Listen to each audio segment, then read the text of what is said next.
એટલે ભાષ્યકાર સમજાવી રહ્યા છે કે એ વસ્તુ શક્ય જ નથી. જેણે બ્રહ્મને જાણી લીધો, આત્માને જાણી લીધો બ્રહ્મ રૂપે, એવે આત્માને જીવ કેવી રીતે કહી શકે?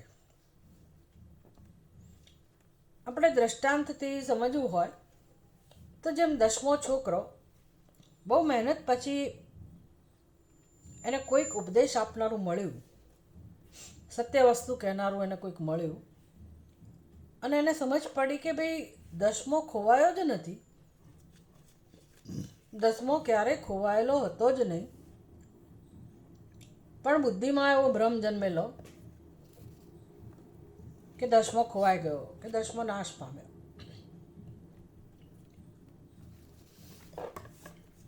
અને એ ભ્રમ જ્યારે દૂર થયો તો 10માનું સ્વરૂપ એને મળ્યું. 10માનું સ્વરૂપ મળ્યું એટલે ક્યાંથી મળ્યું? 10મો ઉત્પન્ન થયો? 10મો પ્રાપ્ત થયો? શું થયું? તો કે પોતે જ પોતાને નહોતો ઓળખતો, પોતાના વિશે જે ભ્રમ સેવાઈ રહ્યો હતો, પોતે પોતાને 10માનો શોધક એવું સમજતો હતો. હવે એ ભ્રમ દૂર થયો. એટલે ભ્રમ દૂર થયો એટલે હવે એણે કંઈ 10માને શોધવા માટે કંઈ કરવાનું રહ્યું જ નહીં. એવી રીતે આપણા જીવનમાં આપણે ખરેખર પોતાને શોધક માની રહ્યા છીએ, સાધક માની રહ્યા છીએ. અમે સાધક છીએ. ઠીક છે, વ્યવહારમાં આ બધું આપણે સ્વીકારીએ, પણ એ સાધના પૂરી ક્યારે થઈ કહેવાય? જ્યારે આત્માને જાણીએ ત્યારે સાધના પૂરી થઈ ગઈ. બ્રહ્મને આત્મરૂપે જાણી લીધું તો સાધના પૂરી થઈ ગઈ. એટલે હવે બ્રહ્મ નામની વસ્તુ મારાથી ભિન્ન હોય, કે પછી હું જીવ છું અને હજી મારે સુખી થવાનું છે, મુક્ત થવાનું છે, એ બધા ભ્રમ જતા રહે. ભ્રમ ગયા. ભ્રમ ગયા એટલે એ તો કેવી વસ્તુ છે કે ભાઈ હવે જીવત્વનો જ નાશ થઈ ગયો. પોતાના ઉપર અધ્યારોપ કરનારનો જ નાશ થઈ ગયો. એટલે ફરી ભ્રમ જન્મવાની સંભાવના જ નથી, એવું આ જ્ઞાન છે. કારણ કે જીવત એવું નથી કે મારી બુદ્ધિમાં જીવત્વ હતું ને ગયું, મારી બુદ્ધિમાંથી ગયું પણ બહાર તો જીવત્વ છે, અથવા તો જીવત્વની સંભાવના હજી બાકી રહે છે. આવું આ જ્ઞાન છે જ નહીં. જેમ આપણે સ્વપ્નમાંથી જાગી જઈએ તો હવે આપણે પછી એ બધા પ્રશ્નોમાંથી મુક્ત થઈ ગયા સ્વપ્નના, એના જેવું આ જ્ઞાન છે. એટલે ભાષ્યકાર કહે છે કે વેદ પ્રમાણ જનિત બ્રહ્મ આત્મભાવ વિરોધાત. એકવાર બુદ્ધિમાં પોતાના સ્વરૂપનું જ્ઞાન સ્પષ્ટ થયું પછી આ શરીર હું છું એવો ખ્યાલ કોને જન્મે? શું કામ જન્મે? એ સંભાવના જ નથી. એટલે પહેલાં જેવું સંસારિત્વ જેને જ્ઞાન થયું છે એની અંદર શક્ય નથી. પછી બહુ બધા દ્રષ્ટાંતથી સમજાવ્યું કે શરીરાદિ આત્મ અભિમાનિન દુઃખ ભયાદિમત્વમ દૃષ્ટમ. જે શરીરમાં અહંભાવ ધરાવતો હતો એની બુદ્ધિમાં, એના મનમાં દુઃખ ભય વગેરે વસ્તુઓ હોય, પણ જ્યારે એ જ વ્યક્તિ તસ્યૈવ વેદ પ્રમાણજનિત બ્રહ્માત્મવગમે તદ અભિમાન નિવૃત્ત. તો બ્રહ્મ જ્ઞાનથી થાય છે શું? તો કે શરીરમાં દેહમાં જે અભિમાન છે એને જવું જ પડે. તદેવ મિથ્યા જ્ઞાન નિમિત્તમ. અને તદા એવ જ્યારે આ અભિમાન જતું રહે, દેહમાં અભિમાન છે નિવૃત્ત થાય એ જ સમયે તદા એવ મિથ્યા જ્ઞાન નિમિત્તમ દુઃખ ભયાદિમત્વમ શક્યમ કલ્પયિતુમ ન ભવતી. પછી હવે એવું છે ને કે તમે સર્પને જોયો, દોડ્યા, ભાગ્યા, પડ્યા અને વાગ્યું, હોસ્પિટલમાં જવું પડ્યું, પાટાપિંડી કરવા પડ્યા, અહીં સુધીનો જો તમારો અનર્થ પહોંચી ગયો હોય અને પછી તમને સમજાય કોઈક રીતે કે ત્યાં સર્પ હતો જ નહીં, ત્યાં દોરડું જ છે, દોરડું જ હતું, દોરડું જ છે. આવું ભ્રમ બુદ્ધિમાંથી દૂર થાય તો હવે ભય નથી સર્પનો, પણ જે પહેલાં ભય જન્મ્યો ને દોડ્યા ને પડ્યા ને વાગ્યું તો એ હજી હાથમાં પાટાપિંડી હોય, એ શક્ય છે. એટલે આપણે તો જન્મોથી આ ભ્રમ સેવી રહ્યા છે, અને એ ભ્રમને કારણે આપણે અહીં સુધી પહોંચેલા છીએ. આટલો સંસાર વસાવેલો છે, હું ને મારું, બધા પથારા કરેલા છે. એટલે એ બધું બુદ્ધિમાં જે છે, પછી એના ઘા જે વાગ્યા હોય એ બધું હોય, એટલે બધા સંસ્કારો, વાસનાઓ એ બધું હોય, એ બધું હોય. એ પરિણામ છે. જ્ઞાન તો હમણાં તો, અને પેલું તો પહેલાંના બધા આઘાત છે.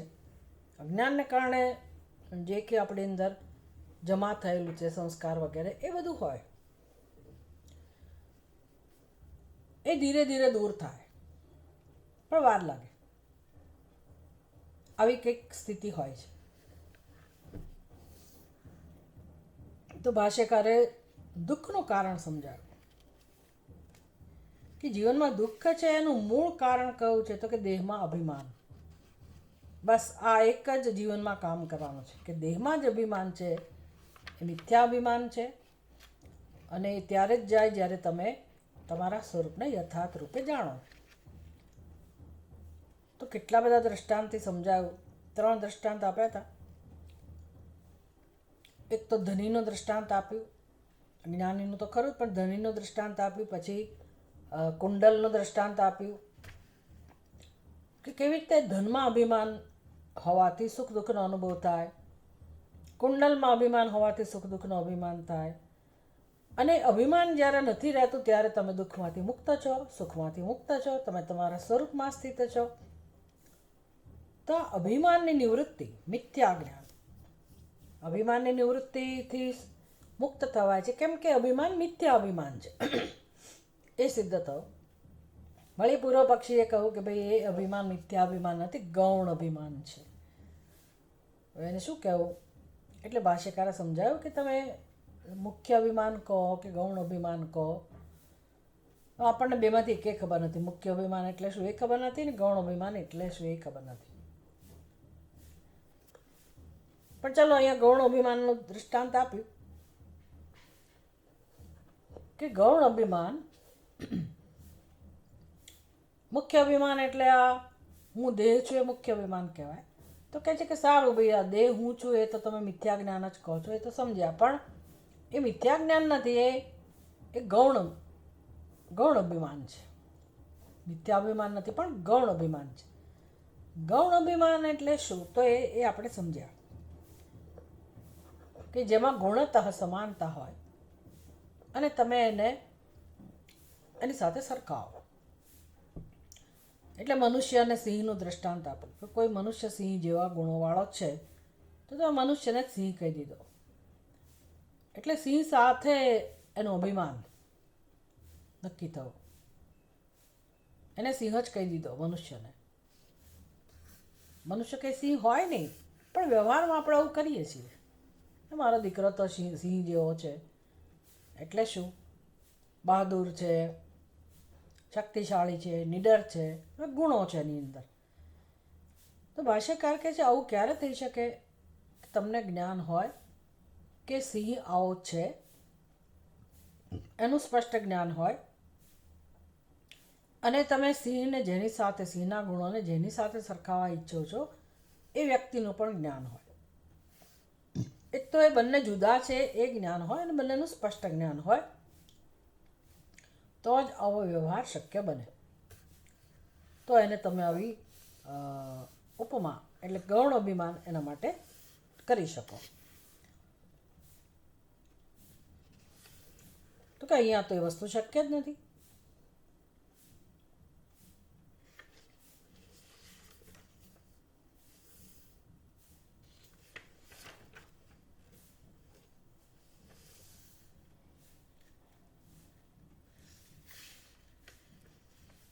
ભાષ્યકાર કહે છે કે ભાઈ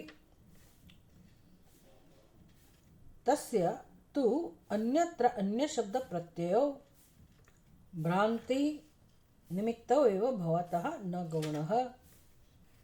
આત્માનું જ્ઞાન પણ તમે આત્માને પણ નથી જાણતા અને અનાત્માને પણ નથી જાણતા. આપણી સમસ્યા આવી છે. એટલે કે મિથ્યા અભિમાન અમે કેમ કહીએ છીએ?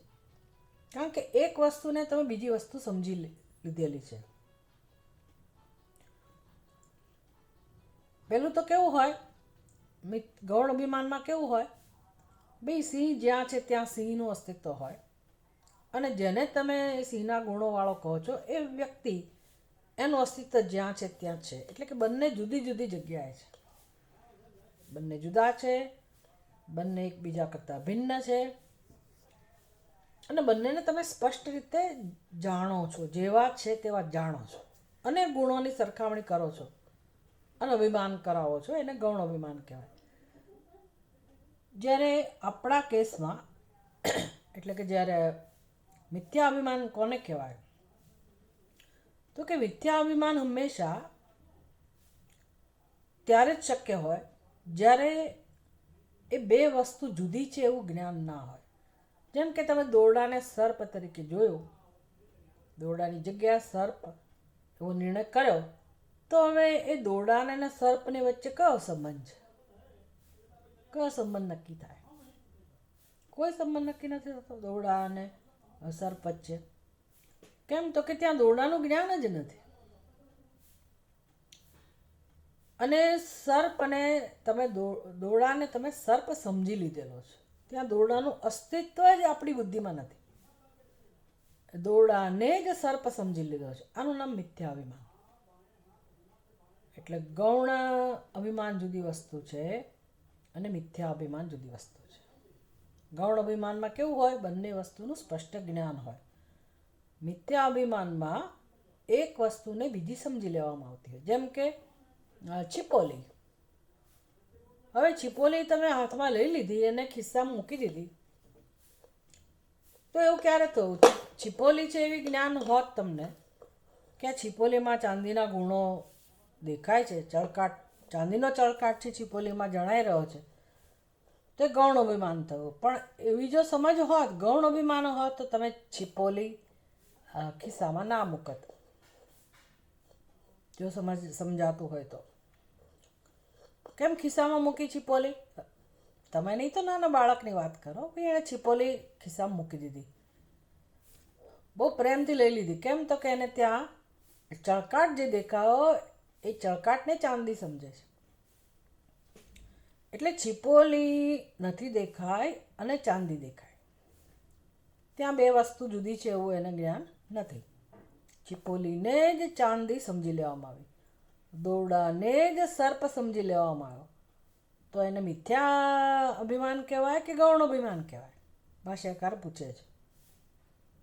ભાઈ તમે તફાવત સમજો, ગૌણ અભિમાનનો તફાવત સમજો અને મિથ્યા અભિમાનનો તફાવત સમજો. બસ જેવી રીતે તમે છીપોલીને ચાંદી સમજો છો એવી જ રીતે સચ્ચિદાનંદ સ્વરૂપ આત્માને જ તમે જીવ એવું કહો છો, એટલે કે શરીર એવું કહો છો. હું દેહ છું એ જે મારી બુદ્ધિમાં ખ્યાલ છે એ ગૌણ અભિમાન કેવી રીતે કહેવાય? કારણ કે મને આત્માની ખબર જ નથી હું કોણ છું, અને એ આત્માને જ મેં દેહ સમજી લીધેલો છે, તો આ તો મિથ્યા અભિમાન થયું. અને સર્વત્ર આ પ્રકારનો ભ્રમ છે. એટલે કહે છે તસ્ય તો અન્યત્ર અન્ય શબ્દ પ્રત્યયો.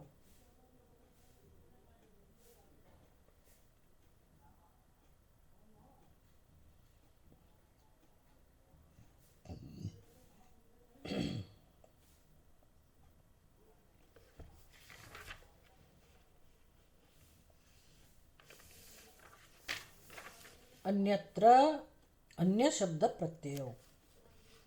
અન્યત્ર એટલે આત્મામાં, અન્ય શબ્દ પ્રત્યયો એટલે આત્મા દેહ છે, જેમ છીપોલી ચાંદી છે, એવી રીતે એક વસ્તુને બીજી રીતે ઓળખીએ છીએ. કેમ એવું થયું ભાઈ? આવું થયું જ શું કામ? તમે છિપોલીને ચાંદી સમજ્યા જ કેવી રીતે? એનો કોઈ ઉત્તર નથી. મને સર્પ દેખાયો જ કેમ? કોઈ ઉત્તર નથી. કેમ દેખાયો? એનામાં જ્ઞાન, ભ્રાંતિ. ભાઈ મને એવો ભ્રમ થયો. તો કહે છે વ્યવહાર મને ભ્રમ થયો.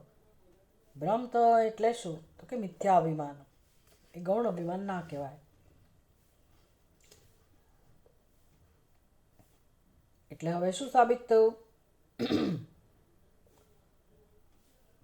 આત્મ અનાત્મ વિવેકીનામ અપી પંડિતાનામ અજાવિપાલાનામ ઇવ અવિવિક્તો શબ્દ પ્રત્યયો ભવતઃ.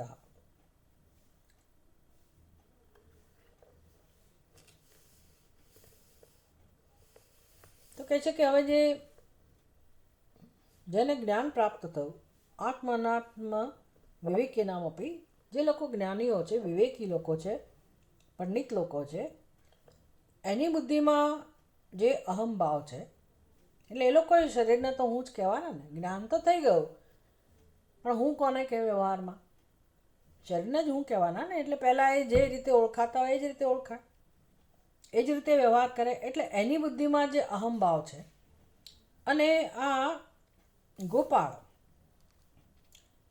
કે બકરીઓનો રખેવાળ એટલે કે અભણ વ્યક્તિ, સામાન્ય માણસ, એની બુદ્ધિમાં જે અહમભાવ છે એ બેમાં કોઈ ફેર નથી, કે બહારથી કોઈ ફેર નથી. અવિવિક્ત શબ્દ પ્રત્યય ભવતઃ. બંનેની બુદ્ધિમાં શબ્દ પ્રયોગ તો આ જ હોય.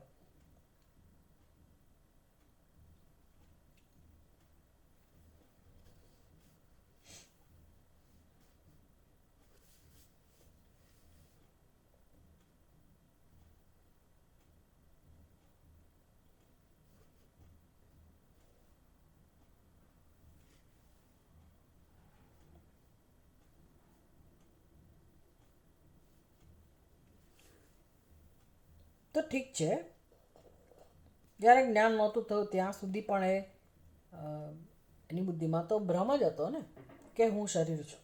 જ્ઞાન થયા પછી એને ખબર પડી કે હું શરીર નથી.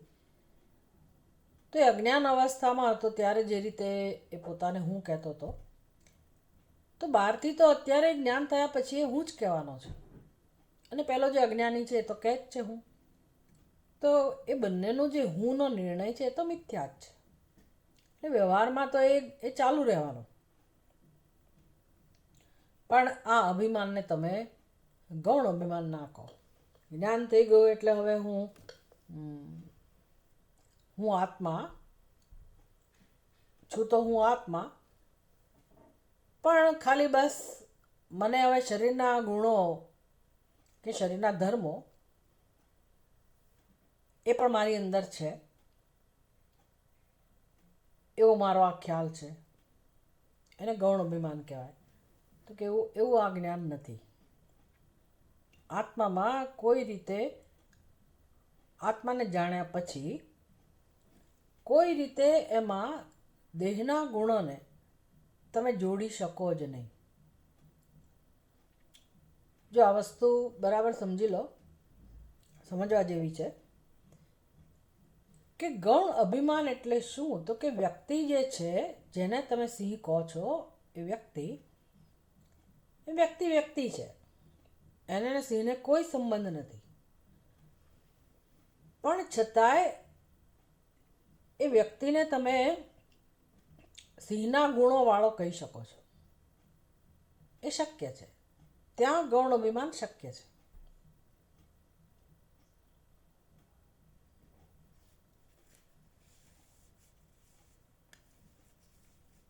જ્ઞાનીને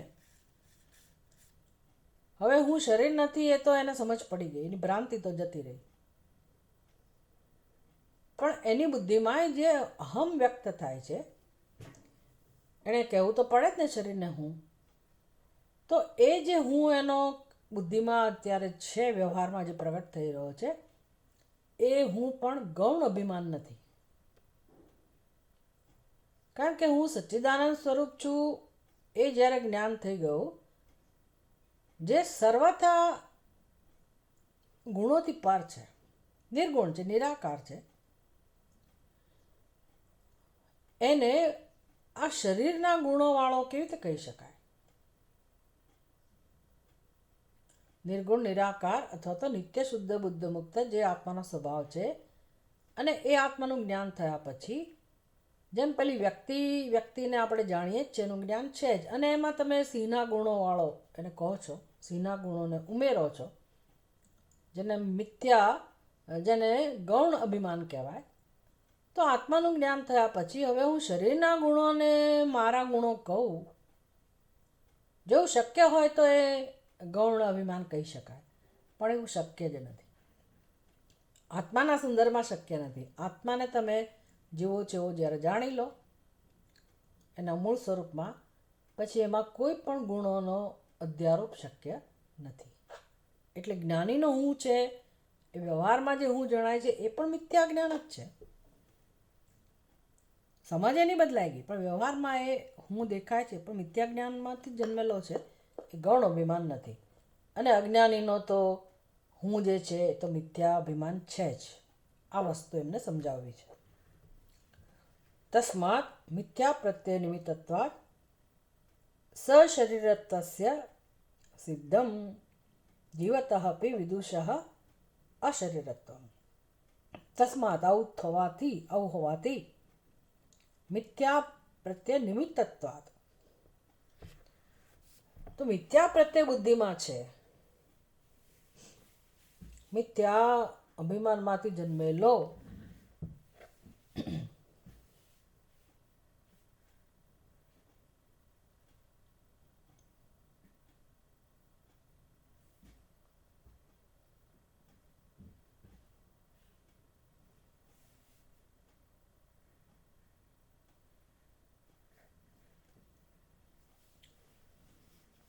જ્ઞાનીની બુદ્ધિમાં જે પ્રત્યય છે, હું વિશેનો, અહમ વિશેનો,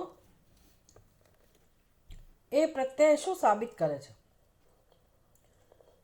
જ્ઞાનીની બુદ્ધિમાં આત્માનું જ્ઞાન તો છે જ, પણ જે હું પ્રત્યય જન્મે છે એમાં એ શરીરની સાથે જે અહમ ભાવ છે એમાંથી જ જન્મેલો પ્રત્યય છે વ્યવહાર માટે.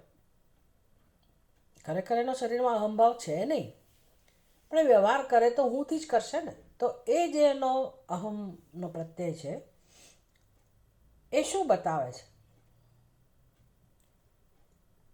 તો કે હજી જ્ઞાની શરીરવાળો જ છે, શરીરવાળો જ છે. લોકોની દ્રષ્ટિએ વ્યવહાર કરી રહ્યો છે અને શરીરવાળો જ છે. પણ એની સમજ કેવી છે? હું શરીર નથી. એટલે હવે જ્ઞાનીનું વિશેષણ કેવું કહેવાય? અશરીરમ. શરીર હોવા છતાંય અશરીરમ. તો એ અશરીરત્વ માટે કઈ ઘટના બની, કઈ વસ્તુ નિમિત્ત છે? મિથ્યા પ્રત્યય નિમિત્તત્વાत् સશરીરત્વસ્ય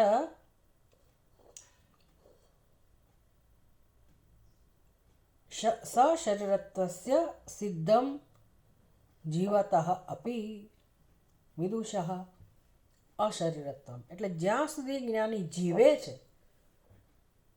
ત્યાં સુધી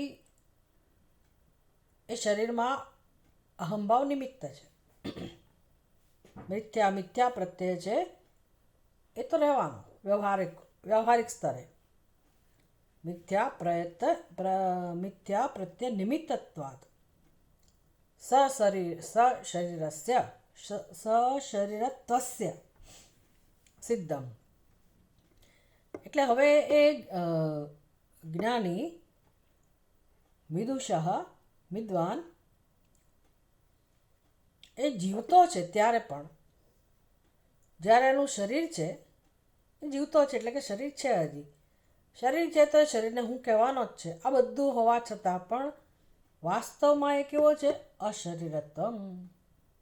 એના માટે અશરીરત્વમ શક્ય છે. એટલે ભાષ્યકારને આપેલું વાક્ય જે છે ને, અશરીરમ વાવ પ્રિયા પ્રિય ન સ્પૃશતઃ એને ધ્યાનમાં રાખીને હવે સમજાવવું છે કે અશરીરમ જે છે એને પ્રિય અપ્રિય સ્પર્શતા નથી.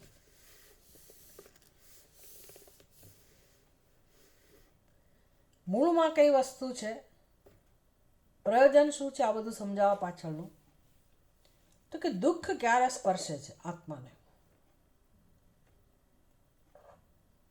દુઃખ સ્પર્શે છે એટલે દુઃખ ક્યારેય સ્પર્શતું જ નથી, છતાંય આપણે દુઃખી છીએ એ સમજવાનું.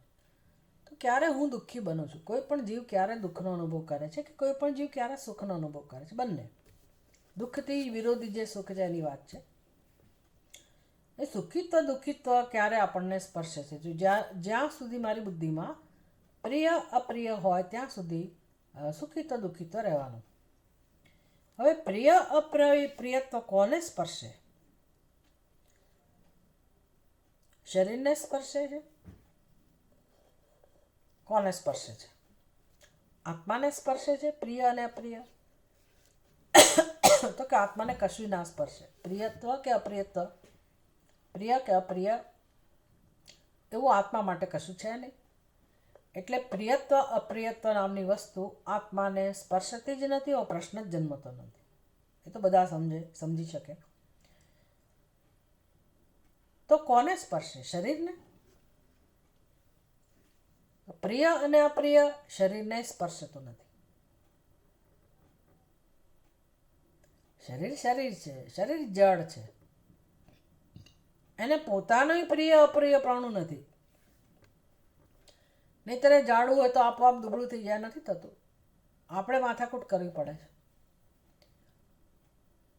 એ કાળું હોય તો એને કોઈ કમ્પ્લેન નથી કે હું કાળો છું. જાડું હોય તો એને કોઈ પ્રશ્ન નથી કે હું જાડું છું. આમ એને કોઈ પ્રશ્ન જ નથી. રૂપાળું હોય કે કાળું હોય, ઊંચું હોય કે નીચું હોય, જાડું હોય કે પાતળું, શરીરને પોતાને કોઈ પ્રિય વસ્તુ નથી, અપ્રિય વસ્તુ નથી. એને તમે જેવી વસ્તુઓથી ઢાંકો એ વસ્ત્રો બિચારું સ્વીકારી લે છે. એના વસ્ત્રોની સાથે, અલંકાર સાથે એને ક્યાંય કોઈ સાથે લેવા દેવા નથી. કોને? શરીરને. કેમ એવું છે? તો કે જડ છે. તો આત્મા તો ચેતન છે, એને લેવા દેવા ના હોય, એને ના લાગે વળગે. આત્માનો અનુભવ ના થાય પ્રિય અપ્રિયનો? તો કે ના, આત્માને અનુભવ નથી થઈ શકતો. આત્માને પણ અનુભવ નથી થતો. કેમ? તો કે આત્માને અનુભવ થાય એવું આત્માની અંદર કોઈ અંતઃકરણ પણ નથી. એક તો વસ્તુ એ, અને આત્માથી ભિન્ન કોઈ નથી. એટલે શું એને પ્રિય હોય અને શું અપ્રિય હોય? એટલે આત્મામાંય પ્રિય અપ્રિય નથી ને, જડ અનાત્મા છે એમાંય પ્રિય અને અપ્રિય બેમાંથી કોઈ વસ્તુ નથી. અને તો પછી આપણા જીવનમાં તો આ જ ભરેલું છે, પ્રિય અને અપ્રિય. એમાંથી સુખ અને દુઃખ, રાગ અને દ્વેષ, હું ને મારું. બસ આપણો સંસાર છે. તો આ બધું ક્યાંથી છે? આ બધા માટે કોણ નિમિત્ત છે? દુઃખ સુખ તો બધાને ગમે છે, પણ દુઃખ મારે નથી જોઈતું. તો મારે જાણવું પડશે કે દુઃખ જન્મે છે શેમાંથી? શેમાંથી જન્મે છે? તો કે જુઓ, કશું વસ્તુ સ્પર્શતું જ નથી. આત્માને પ્રોબ્લેમ, આત્માને કોઈ સમસ્યા નથી, અનાત્માને કોઈ સમસ્યા નથી. અને મારા જીવનમાં નવી સમસ્યા જ છે. તો આવું કેમ છે? એક જ વસ્તુ છે, મિથ્યા અભિમાન.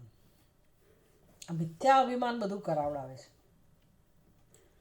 એટલે જો મિથ્યા અભિમાન જ્યાં નથી ત્યાં પ્રિય અપ્રિય રહેતું નથી, સુખ દુઃખ રહેતા નથી. તો એ ધનની વાત કરી, ધનમાં મિથ્યા અભિમાન નથી જ્યારે, તો ધનથી નિમિત્ત કોઈ સુખ દુઃખનો પ્રશ્ન નથી. અલંકાર, કુંડલ વગેરે એમાં જ્યારે મિથ્યા અભિમાન નથી, એ મારા છે એવું મિથ્યા અભિમાન નથી, તો એ કુંડલથી પણ મને કોઈ સુખ દુઃખની વૃત્તિ જન્મતી નથી. હવે એ બધાથી ક્યાં આવવાનું છે આગળ? શરીરમાં. પેલું ધન હજી દૂરની વસ્તુ છે, અલંકાર દૂરની વસ્તુ છે. હવે મારું મિથ્યા અભિમાન ક્યાં છે? પેલું મમત્વ હતું, હવે જેને હું મારું તો કહું છું, પણ અહંભાવ પણ જ્યાં છે એ મિથ્યા પ્રત્યેની વાત છે. કે મિથ્યા અભિમાન કોની સાથે છે? તો કે દેહ સાથે. દેહ સાથે જે મિથ્યા અભિમાન છે એમાંથી જે અહમ પ્રત્યે જન્મેલો છે એ ભ્રાંતિ નિમિત્ત છે. બસ એ જે ભ્રાંતિ નિમિત્ત અભિમાન છે એમાંથી પ્રિય અને અપ્રિયત્વનો જન્મ થાય છે, એમાંથી સુખ દુઃખનો જન્મ થાય છે, માત્ર એ મિથ્યા અભિમાનમાંથી. તો કહે છે કે જ્યારે જ્ઞાનીને હવે એ મિથ્યા અભિમાન નથી રહ્યો, પહેલાં તો હતું, હવે નથી. હવે એને જે ભૂલ હતી એને સમજાઈ ગઈ અને ભૂલ એણે દૂર કરી. તો ભૂલ દૂર થઈ ગઈ, પણ શરીર તો રહે છે ને, શરીર થોડું જતું રહે. શરીર તો જે કામ એનું જ્યાં સુધી થવાનું છે, પ્રારબ્ધ છે, ત્યાં સુધી શરીર તો રહેવાનું જ છે. શરીર રહેવાનું છે ત્યાં સુધી એની બુદ્ધિમાં શરીર હું છું એવો ખ્યાલ જ રાખવાનો છે. એ રહેતો જ હોય છે ખ્યાલ. સમજ બદલાઈ ગઈ, પણ અત્યારે હું કહેશે કોને? તો કે શરીરને જ હું કહેશે. એટલે એવું લાગે કે પહેલાં જેવો એનો વ્યવહાર પહેલાં જેવો જ છે. પણ ભાષ્યકાર કહે છે કે જુઓ, ઉપનિષદ કેવું વાક્ય વાપરે છે જ્ઞાની માટે? તો કે અશરીરમ વાવ પ્રિયા પ્રિય ન સ્પૃશત. તો કે આત્માનું વર્ણન નથી, આત્મજ્ઞાનીનું વર્ણન છે. જેને આત્મજ્ઞાન થયું એને પ્રિય અને અપ્રિય સ્પર્શતા નથી. એટલે એના જીવનમાં હવે કોઈ રાગ દ્વેષ નથી, કે સુખ દુઃખ નથી, કે જન્મ મૃત્યુ નથી. એનો સંસાર સમાપ્ત થઈ ગયો. એ કોની વાત છે? જીવન મુક્ત, એટલે કે જેનું શરીર છે, જે જીવી રહ્યો છે, એનો સંસાર સમાપ્ત થઈ ગયો. સંસાર સમાપ્ત થવાનું કારણ કયું છે? શરીર તો છે હજી, અને છતાંય સંસાર સમાપ્ત થઈ ગયો. હા, કેમ? તો કે સંસારનું કારણ શરીર નથી. બધી બહુ દલીલો કરીને આગળ ધર્મ એને પરિણામે શરીર મળે છે. તો ઠીક છે, પણ આત્માને ધર્મ અધર્મ સાથે સંબંધ નથી. એટલે જેને આત્માનું જ્ઞાન થઈ ગયું, એનો બુદ્ધિમાં જે મિથ્યા પ્રત્યય હતો એ પણ દૂર થયો.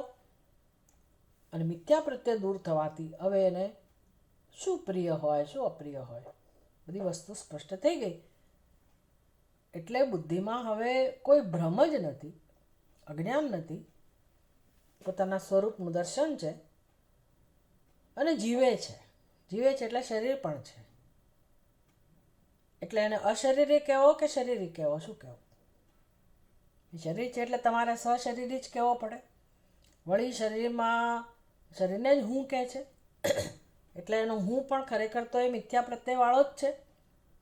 એટલે શરીર પણ છે, એનો અહંભાવ પણ જણાય છે. તમને એવું લાગે કે યથાપૂર્વમ પહેલાં જેવું અજ્ઞાની છે એવું લાગે, પણ કે શરીર થોડો છૂટી જાય જ્ઞાન થવાથી. શરીર તો રહે જ, અને શરીર વ્યવહાર કરવા માટે એને શરીરને હું પણ કહેવું પડે. પણ ઉપનિષદ કહે છે કે એ અશરીરી છે. શરીર હોવા છતાં પણ એ અશરીરી છે. આવો જ બ્રહ્મજ્ઞાની છે. તમ અશરીરમ પ્રિયા પ્રિય ન સ્પૃશત. એને પ્રિય અને અપ્રિય કશું સ્પર્શતું નથી. એટલે સિદ્ધમ જીવત અપી વિદુષ અશરીરત્વ. એટલે જીવે છે, જીવત જીવતો છે ત્યારે જ, એટલે કે સશરીર છે ત્યારે પણ એને કેવો કહેવાય છે? અશરીરી. તો વિદુષ માટે, જ્ઞાની માટે જ આ વસ્તુ શક્ય છે કે શરીરમાં હોવા છતાંય એને અશરીરી કહેવાય છે. એટલે કે એનું અશરીરત્વ સિદ્ધમ. આ વસ્તુ સ્પષ્ટ થઈ 217 પાના ઉપર. તથા ચ, હવે એને સમર્થન આપવા માટે ભાષ્યકાર બીજી શ્રુતિનું ઉદ્ધરણ કરે છે, બૃહદારણ્યક શ્રુતિનું. હવે એનું એવું કહી શકાય કે એનું જીવન કેવું છે.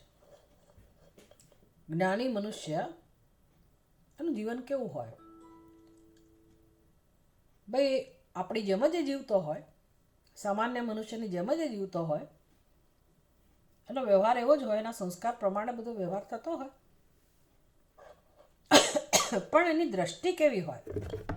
શરીર પ્રત્યેની દ્રષ્ટિ કેવી હોય? પોતાના શરીર પ્રત્યે, બીજાના નહીં, પોતાના શરીર પ્રત્યે એની દ્રષ્ટિ કેવી હોય? તો બ્રહ્મવિદ વિષયા શ્રુતિ, બ્રહ્મવિદ બ્રહ્મજ્ઞાનીના સંદર્ભમાં શ્રુતિ જે વર્ણન કરે છે, ઉપનિષદ વર્ણન કરે છે, એ કેવું છે? તદ યથા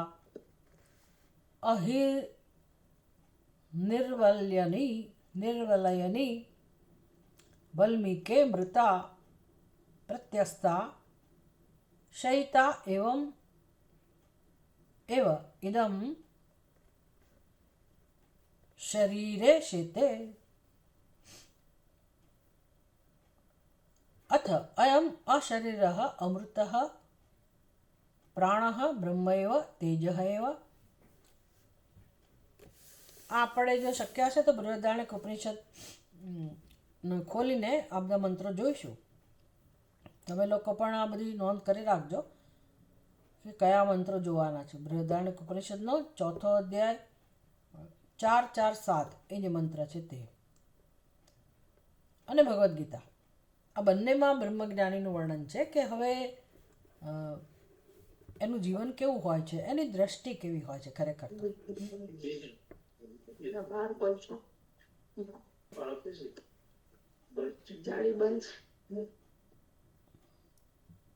હિનાબેન, તમારો માઇક્રોફોન બંધ કરો.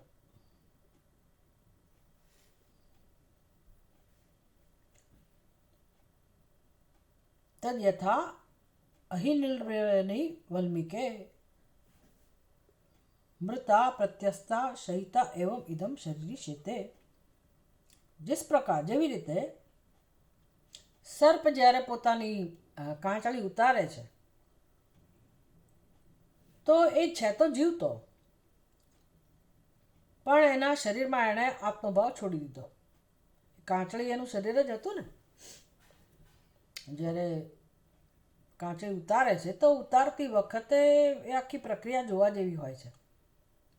એ કેવી રીતે કાઢતો હોય છે, પણ કદાચ આપણે બધું ના જોયું હોય તો સમજી શકીએ કે એ કાંચળી સાપનું શરીર જ હતું.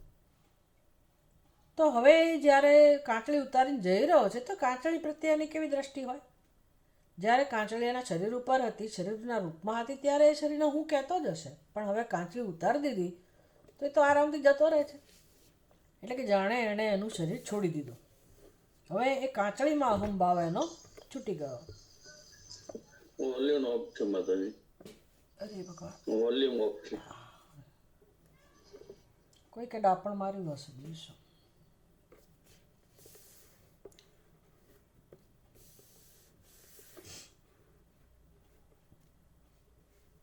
તો સાપ જેવી રીતે કાંચળી છોડી દે અને હવે સાપને એ કાંચળીમાં કોઈ અહંભાવ નથી રહેતો. બસ આટલો અંશ એમાંથી સ્વીકારવાનો છે. એવી જ રીતે આ જ્ઞાની કે પોતાની કાંચળી ઉતારતો નથી, એનું શરીર છોડતો નથી, છોડવાની જરૂર નથી. માત્ર સાપને હવે કાંચળીમાં અહંભાવ નથી, હું શરીર છો ભાવ નથી. સ્વાભાવિક છે, આપણે જોઈ શકીએ. એવું જ જ્ઞાનીને પોતાના શરીરમાં કોઈ અહંભાવ નથી રહેતો જ્ઞાનને કારણે, અને આરામથી એ શરીરમાં રહે છે.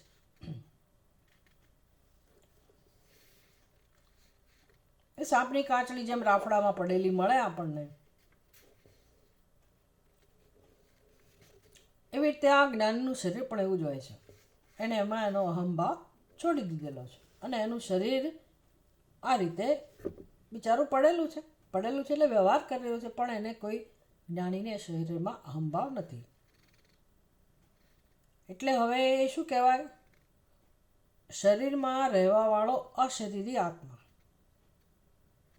હવે જ્ઞાની કેવો છે? તો ઉપનિષદ કહે છે અશરીરી અથ અયમ. અથ હવે આ અયમ એટલે કે જ્ઞાની કેવો છે? અશરીરઃ. શરીરમાં હોવા છતાં એ કેવો છે? અશરીરઃ. સાપની કાંચળી નીકળી ગયા પછી સાપ કેવો છે? કાંચળી વગરનો. એવી રીતે શરીરમાં અહંભાવ જેનો નીકળી ગયો એ જ્ઞાની કેવો છે? શરીરમાં હોવા છતાં અશરીરી. પછી અપ્રાણઃ, મરણ રહિત છે, અશરીર છે. અને અશરીરઃ અમૃતઃ. હવે એને મૃત્યુ નામની વસ્તુ નથી. પછી પ્રાણઃનો અર્થ અહીંયા એવો કરે છે કે ભાઈ એ ચલો પ્રાણ છે, શ્વાસોશ્વાસ ચાલી રહ્યા છે, પણ છે તો કોણ? બ્રહ્મ. બ્રહ્મ એવ. અને સ્વયં પ્રકાશ. બ્રહ્મ એટલે શું? જ્ઞાન. સ્વયં પ્રકાશ અને આનંદ સ્વરૂપ. તેજ એવ ઇતિ. આ એની સમજ છે જ્ઞાનીની. ભગવદ્ ગીતામાં કેવી રીતે વર્ણન છે, ઉપનિષદમાં પણ હજી છે વર્ણન. સચક્ષુ અચક્ષુ ઇવ, એટલે જેમ શરીર હોવા છતાંય અશરીરી, તો સ્વાભાવિક છે કે શરીરમાં જ્ઞાનેન્દ્રિયો હોય તો એક એક જ્ઞાનેન્દ્રિયની વાત કરીએ. એટલે ચક્ષુ તો આપણે પોતાને સચક્ષુ સમજીએ છીએ, એટલે હું આંખવાળો, આંખવાળી અથવા મારી આંખ, એવી આપણી સમજ છે.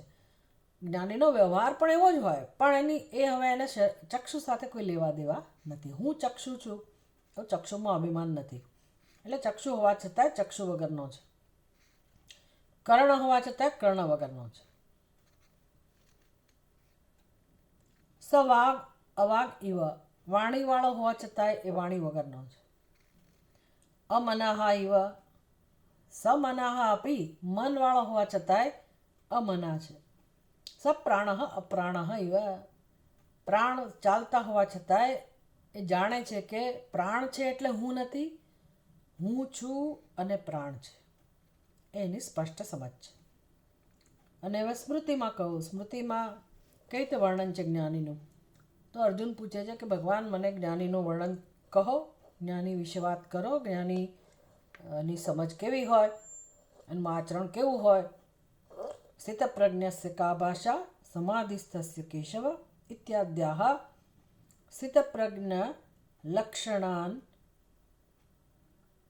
લક્ષણાની આચક્ષણાઃ વિદુષઃ સર્વ પ્રવૃત્તિ અસંબંધમ દર્શયંતી. તો ભગવદ્ ગીતામાં પણ જ્યારે સ્થિતપ્રજ્ઞાના લક્ષણનું વર્ણન કરે છે ભગવાન, ત્યારે એ વર્ણનની રીત કેવી છે કે વિદ્વાનને પ્રવૃત્તિ સાથે કોઈ સંબંધ નથી. ક્યારે સ્થિતપ્રજ્ઞ કહેવાય છે, તો કે આ બધી પ્રવૃત્તિઓમાં જ્યારે અહંભાવ નથી ત્યારે સ્થિતપ્રજ્ઞ કહેવાય છે. એટલે કે હવે સંસારી નથી. પ્રજહાતિ યદા કામાન સર્વાન પાર્થ મનોગતાન આત્મન્યેવ આત્મના તુષ્ટઃ સ્થિતપ્રજ્ઞ તદોચ્યતે. એટલે વિદ્વાન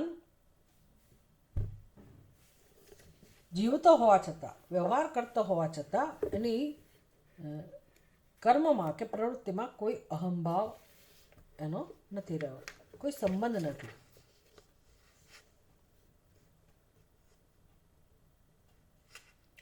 તસ્માત અવગત બ્રહ્માત્મભાવસ્ય યથા પૂર્વમ સંસારિત્વમ ન. 218 પાના ઉપર તસ્માત ન અવગત બ્રહ્માત્મભાવસ્ય, ન છેલ્લે લઈ જવાનો, અવગત બ્રહ્માત્મભાવસ્ય, જેણે પોતાના બ્રહ્મ સ્વરૂપને જાણી લીધું. અવગત બ્રહ્મ આત્મભાવ, પોતાના આત્માને બ્રહ્મરૂપે જાણી લીધો. એમાં એ વ્યક્તિમાં ક્યારેય યથાપૂર્વમ સંસારિત્વમ ન, પહેલાં જેવું સંસારિત્વ શક્ય જ નથી, આ સિદ્ધ થયું. અને તો પછી જ્યાં સંસારિત્વ છે એનું શું કહેવું? યસ્ય તુ યથાપૂર્વમ સંસારિત્વમ ન અસૌ અવગત બ્રહ્માત્મભાવ ઇતિ અનવદ્યમ. એટલે જ્યાં સંસારિત્વ છે તો સ્વાભાવિક છે કે એને બ્રહ્મનું જ્ઞાન નથી થયું. એને શ્રુતિને આટલું જ કહેવું છે, જેને બ્રહ્મ જ્ઞાન થયું છે એનામાં સંસારિત્વમ નથી. સંસારિત્વમ છે એનું કારણ એક જ છે કે જ્યાં આત્માને જાણવામાં નથી આવ્યો. એ વસ્તુમાં હવે કોઈ શંકા રહેતી નથી. એટલે શ્રુતિ જે કહે છે બરાબર છે. પૂર્વ પક્ષીને શંકા હતી ને કે નાના અવગત બ્રહ્માત્મા શુદ્ધ બ્રહ્મણ આપી, જેણે બ્રહ્મનું શ્રવણ કરેલું છે એનામાં જોવા તો મળે જ છે ને અજ્ઞાન, એ શરીરને હું જ કહે છે ને. આપણને બહુ પ્રશ્નો થાય કે આ જ્ઞાની છે કે શું છે, એને ક્રોધ તો જન્મે જ છે ને, એ આવો તો છે જ ને, પહેલો તો છે જ ને. હવે આપણને હજારો પ્રશ્ન થાય, શંકા જન્મે કે એને જ્ઞાન થયું છે કે નથી થયું. ભાઈ જ્ઞાની જે છે એને પોતાને ખબર છે કે હું કોણ છું. એનામાં ક્રોધ જન્મતો હોય કે કોઈ પણ પ્રવૃત્તિ જન્મતી દેખાતી હોય, જો એ જ્ઞાની હોય ને છતાં એ પ્રવૃત્તિ દેખાતી હોય તો એ કોના સમાન હોય?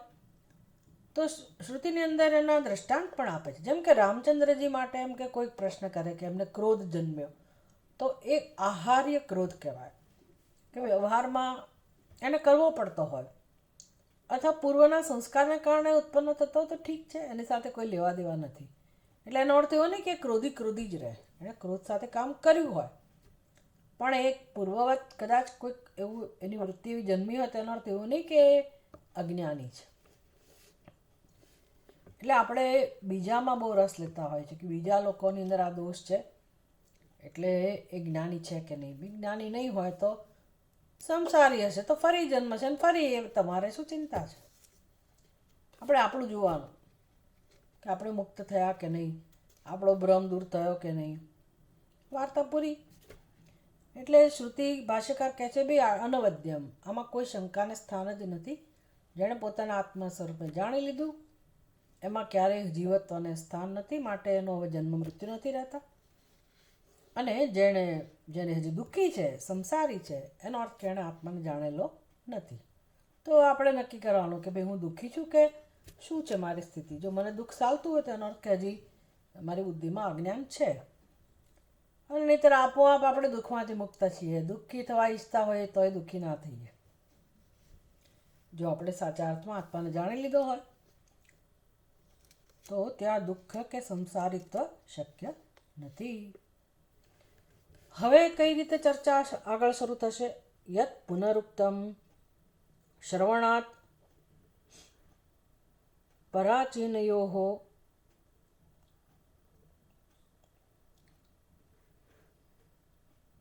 મનન નિધિધ્યાસનયો દર્શનાત વિધિશેષત્વમ બ્રહ્મણ ન સ્વરૂપ પર્યવસાનયિત્વમ ઇતિ.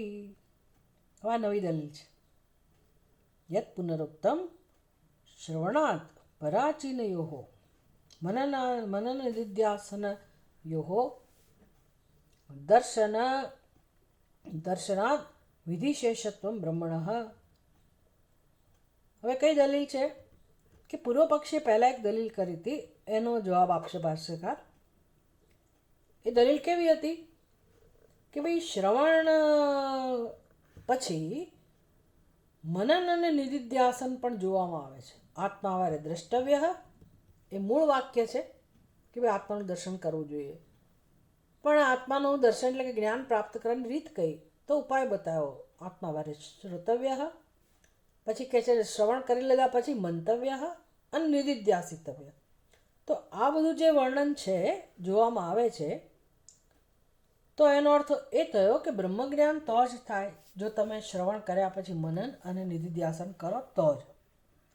તો પછી એ વિધિશેષ થયો ને, આટલી વિધિ કર્યા પછી જ બ્રહ્મજ્ઞાન થાય, તો જ્ઞાન માટે વિધિ તો જરૂરી રહી જ ને.